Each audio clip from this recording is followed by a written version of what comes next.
24 তারিখে এই কথা বলে 27 তারিখে আরেকটি কথা বলতে হলো কেন মুখ্যমন্ত্রীকে?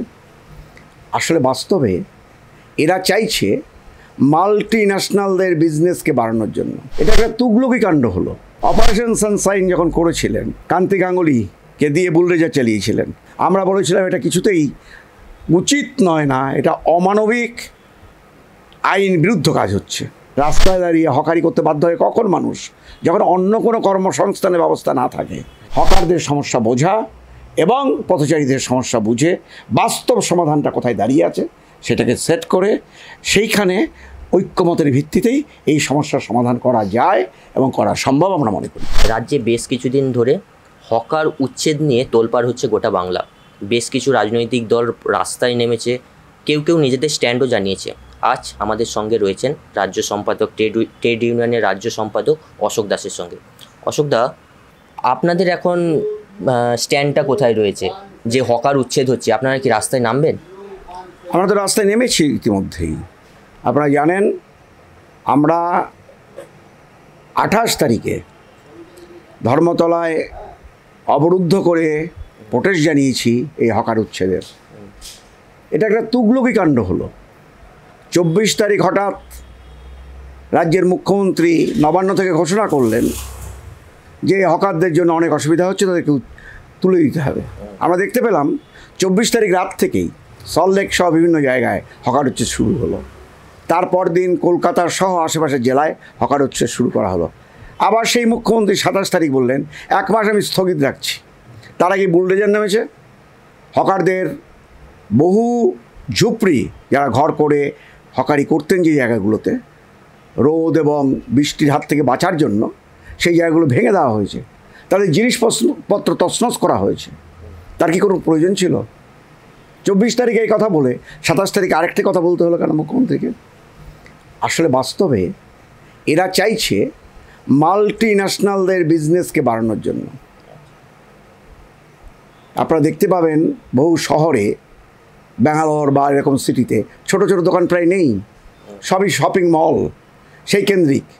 এই যে হকাররা স্থানীয় কুটির শিল্পের মাল এনে বিক্রি করছেন, তাতে তারা যেমন বাঁচছেন, একই সঙ্গে কুটির শিল্পে যারা কর্মরত শ্রমজীবী মানুষ তারাও বাঁচছেন।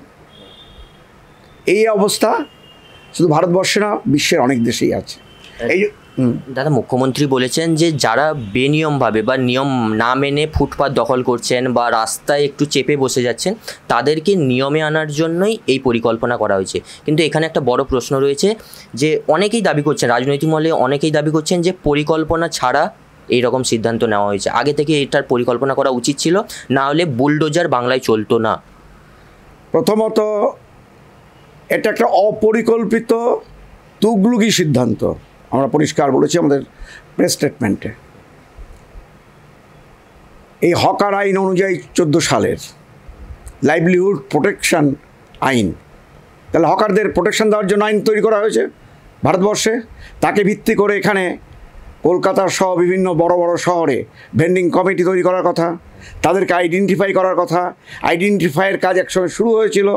যদ্দূর আমাদের কাছে জানা আছে 15 সালে একটা সার্ভে হয়েছিল, তখন এটা আনঅফিসিয়াল রিপোর্ট প্রায় 3 লক্ষ হকার আইডেন্টিফাইড হয়েছিলেন সারাউন্ডিং কলকাতা। তাহলে তাদেরকে আইডেন্টিফাই করে, তাদেরকে পরিচয়পত্র দিয়ে, তাদের বসার জায়গা নির্দিষ্ট করে, আবার জনসাধারণ, ফুটপাত হলো জনসাধারণের জন্য, নিশ্চয়ই সেই জনসাধারণের জন্য জায়গা, ফুটপাতের যা চওড়া আছে, যা অবস্থান আছে, তাকে সেট করে দিলে, ঠিক মতন ব্যবহার করলে জনসাধারণের যাতায়াতের কোনো অসুবিধা হওয়ার কথা নয়। এরকম সেটিংটা করা দরকার ছিল। দাদা, একটা প্রশ্ন অবশ্যই করব। আপনি বাম মনস্ক মানুষ। 1996 সালে ঠিক বাম সরকার, বামফ্রন্ট সরকার অপারেশন সানশাইন অবশ্যই জানেন, তার কিছু অভিজ্ঞতা কি এখন মনে পড়ে যাচ্ছে? হ্যাঁ, অপারেশন সানশাইন যখন করেছিলেন তখন বামফ্রন্ট সরকার কান্তি গাঙ্গুলিকে দিয়ে বুলডোজার চালিয়েছিলেন। কান্তি গাঙ্গুলি ড্রাইভারের পাশে, বুলডোজারের পাশে বসেছিলেন এবং একের পর এক হকারদের ঘর ভাঙা হয়েছে, জিনিসপত্র তছনছ করা হয়েছে। আমরা তখনও তার বিরোধিতা করেছিলাম। আমরা বলেছিলাম এটা কিছুতেই উচিত নয়, না এটা অমানবিক, আইন বিরুদ্ধ কাজ হচ্ছে। আমরা আজও তাই বলছি। তখন সরকারে ছিল সিপিএম পরিচালিত বামফ্রন্ট, তখন আমরা দেখেছি যে মমতা ব্যানার্জি আজকে নির্দেশ দিচ্ছেন, তিনি তখন হকারি করেছেন, হকার আন্দোলনের পাশে দাঁড়িয়েছেন, তিনি রাস্তায় দাঁড়িয়ে বলেছেন আমি হকারি করছি এবং হকারি করেছেন। টিভিতে ফটোতে তার সেই ছবি এখনও পাওয়া যাবে। আবার দেখুন এখন বিপরীতে সেই বামফ্রন্ট সিপিএমের লোকেরা বা যারা আছেন তাদের শ্রমিক সংগঠনে, তারা আজকের এই হকার উচ্ছেদের বিরোধিতা করছেন। এটা হবেই, কারণ যারা ক্ষমতায় যাবে, এই ক্ষমতাটা হলো আমাদের দেশের মাল্টিন্যাশনালদের তুষ্ট করার জন্য সরকার। দাদা, মুখ্যমন্ত্রী মমতা বন্দ্যোপাধ্যায় সেদিনের বৈঠকে তিনি নিজের মুখে বললেন যে আমাদের নেতা মন্ত্রীরা টাকা নিচ্ছেন হকারদের থেকে, এটা বন্ধ করা উচিত। কিন্তু এখানে একটা বড় প্রশ্ন রয়েছে যে হকার যারা বেনিয়মভাবে বসছেন তাদেরকে সরানোর জন্য ব্যবস্থা নিচ্ছেন, যাদের বিরুদ্ধে তিনিই বললেন যে টাকা নেওয়া হচ্ছে, তাদের বিরুদ্ধে তো কোনো অ্যাকশন দেখতে পেলাম না। আসলে এটা কি তিনি প্রথম জানলেন তার দলের নেতাকর্মীরা টাকা নিচ্ছে এবং ট্রেড ইউনিয়নের নামে, আইএনটিটিউসির নামে তারা তোলা তুলছে? এটা কি নতুন জানলেন তারা? তা নয়, একটা বাস্তব অবস্থার চাপে, তার উপর চাপ, এবং সেই চাপকে রিলিজ করার জন্য তিনি এসব করছেন। এবং সেই চাপটা হলো এই হকাররা উঠে গেলে এক এক দিনে কয়েকশো কোটি টাকার বিজনেস এই ফুটপাতে হয়, এই হকাররা করেন। 3 লক্ষ হকার হলে 3 গুণ করুন, 4 গুণ করুন, 12 লক্ষ মানুষ এর উপর জীবিকা নির্বাহ করে। কোনো মানুষ আপনি বলুন তো, এই রোদ, ঝড়, জল, বৃষ্টি, ঠান্ডার মধ্যে রাস্তায় দাঁড়িয়ে হকারি করতে বাধ্য হয় কখন মানুষ? যখন অন্য কোনো কর্মসংস্থানের ব্যবস্থা না থাকে। শুধু তাই নয়, এই হকাররা আছেন বলেই রাস্তার মানুষের নিরাপত্তা আছে। একটা অ্যাক্সিডেন্ট হলে কে ছুটে যায়? এই হকার ভাইরা ছুটে যান, বোনরা ছুটে যান, তাকে বাঁচানোর জন্য হসপিটালাইজ করেন। আজকে মহিলারা নিরাপদে চলতে পারেন এই হকার ভাই বোনদের জন্য। না হলে শুনশান রাস্তায় যা আমাদের পশ্চিমবঙ্গের অবস্থা তৈরি হয়েছে, ভারতবর্ষের অবস্থাও তাই, যে মহিলাদের সম্ভ্রম, ইজ্জত রক্ষা করা খুবই কঠিন দাঁড়িয়ে গেছে। সেইখানে দাঁড়িয়ে হকার ভাইরা বোনরা এদেরকে প্রোটেকশান দেয়। তাই আমরা মনে করি নিশ্চয়ই যারা পথচারী তারা যাতায়াত করতে পারবেন এবং করবেন, তার সঙ্গে সামঞ্জস্য রেখে হকার ভাইদের বোনদের রাখারও একটা সামগ্রিক ব্যবস্থা। হঠাৎ করে একটা হকার কর্নার এমন দূরে করলাম, এমন জায়গায় করলাম যেখানে কোনো কাকপক্ষেও যায় না, মানুষ তো দূরের কথা। সেখানে করলে হকার ভাইরা বাঁচতে পারবেন? তাদের জীবিকা চলতে পারে? তাদের পরিবার চলবে না। এরকম পরিকল্পনা আমরা চাইছি না। আমরা চাইছি যে ফুটপাতকে পথচারীদের হাঁটার রাস্তা রেখে তার মধ্যে সেট করে হকার ইউনিয়নগুলোর সঙ্গে সরকার বসুক, স্থানীয় প্রশাসনের সঙ্গে বসে মার্কিং করুক কতজন হকার আছে, তাদেরকে আইডেন্টিফিকেশন কার্ড দিয়ে তারা কে কোথায় বসবে। কারণ যদি 2 ডালা থাকে, একটা ডালা তুলে দিক। আমরা মনে করি প্রত্যেক হকারের নিজস্ব ডালা থাকবে, সে কোনো অন্যের ডালা নিয়ে এটাকে ব্যবসায় পরিণত করতে পারবে না। আর দাদা, মুখ্যমন্ত্রী যে বলেছেন নেতা মন্ত্রীরা টাকা তুলছেন, তিনি নিজের মুখে এটা স্বীকার করেছেন। এরকম আপনার কাছে অভিজ্ঞতা রয়েছে যে নেতা মন্ত্রীরা এরকম টাকা তুলছেন বা কত টাকা তুলছেন, এরকম কোনো পরিসংখ্যান? এটা তো আমাকে লাগবে না, আপনি হকার ভাইদের কাছে জিজ্ঞেস করুন, তারা প্রতিদিন কী টাকা দেন, সব সেট করা আছে। ইউনিয়ন কত নেবে, প্রশাসন কত নেবে, পুলিশ কত নেবে, সব সেট করা আছে। আপনাদের তাতে কি নেতা মন্ত্রীও রয়েছে?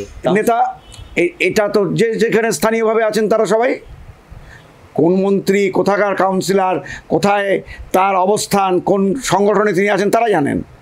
কিন্তু এটা আমরা দেখতে পাচ্ছি হকার ভাইরা আমাদের বারবার বলছেন তাদেরকে টাকা দিয়ে বসতে হয় এবং টাকা তাদেরকে দিতে হয়, এইভাবে দিতে হয়। আপনারা তাদের সঙ্গে কথা বললে একদম পরিষ্কার জানতে পারবেন। মমতা বন্দ্যোপাধ্যায় বললেন যে 1 মাস সময় নিচ্ছি, তাতে যারা বেনিয়মভাবে বসছে নিয়মে আনার জন্য। কিন্তু আদৌ কি 1 মাসের মধ্যে এই যে যতটা বেনিয়ম ছড়িয়ে গেছে সেটা নিয়মে আনা সম্ভব? প্রথমত আমাদের প্রথম প্রশ্ন হলো সরকারের সদিচ্ছা আছে কিনা।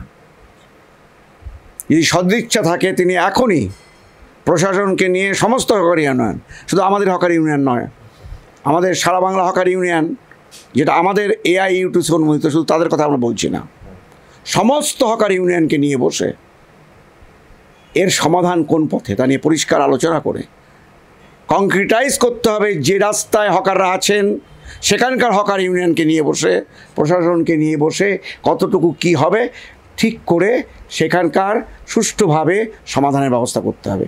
এই সদিচ্ছা যদি থাকে তাহলে করা যাবে। এটা 1 মাসে সম্ভব? 1 মাসে না হলে উদ্যোগ তো হতে পারে, শুরু হতে পারে, তো কাজটা চলতে পারে, তখন নাহলে সময় লাগলে বলা যাবে। এ তো পার্ট হবে। লেনিন সরণিতে যারা হকার আছেন, বউবাজারে যারা হকার আছেন তারা তো আলাদা, সেখানকার আলাদা বসা হবে, এখানে আলাদা বসা হবে, তাহলে হতেই পারে। একই সঙ্গে 50টা জায়গায় বসা হচ্ছে একই দিনে, এবং জেলাগুলোর ক্ষেত্রেও তাই।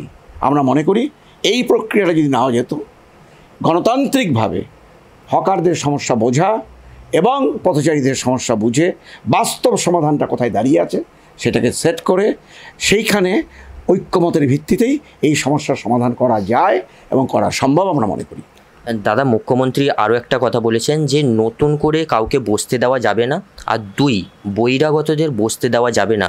বহিরাগত মানে বাংলা বাইরে থেকে যারা আসছেন তাদেরকে মেনশন করছেন নাকি অন্য কিছু? আমি এটা মুখ্যমন্ত্রীর বক্তৃতা আমি শুনেছি। বহিরাগত বলতে তিনি কি মনে করেন তাকে জিজ্ঞেস করুন।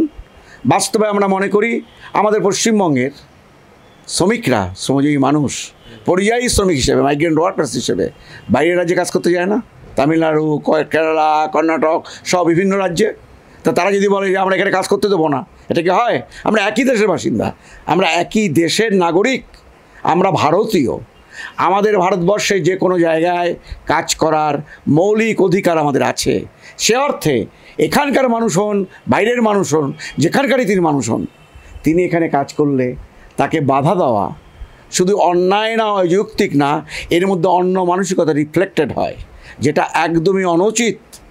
প্রাদেশিকতার মানসিকতা রিফ্লেক্টেড হয়, এটা আমরা কখনোই সমর্থন করি না এবং আমরা মনে করি না। আমরা দুনিয়ার মজদুর এক হও এই স্লোগানে বিশ্বাস করি। সমস্ত শ্রমজীবী মানুষ এক হবে, শুধু ভারতবর্ষের না। তাই আমরা মনে করি ভারতবর্ষের সমস্ত শ্রমিকদেরই এই মানসিকতার বিরুদ্ধে লড়া উচিত। শুনলাম আমরা রাজ্য সম্পাদক ট্রেড ইউনিয়নের কথা। ক্যামেরায় গৌতমের সঙ্গে সুমন, চ্যানেল হিন্দুস্তান। বিভিন্ন বিষয়ে ভিডিও পেতে চ্যানেল হিন্দুস্তানের ইউটিউব চ্যানেল সাবস্ক্রাইব করুন www.youtube.com/channelhindustan।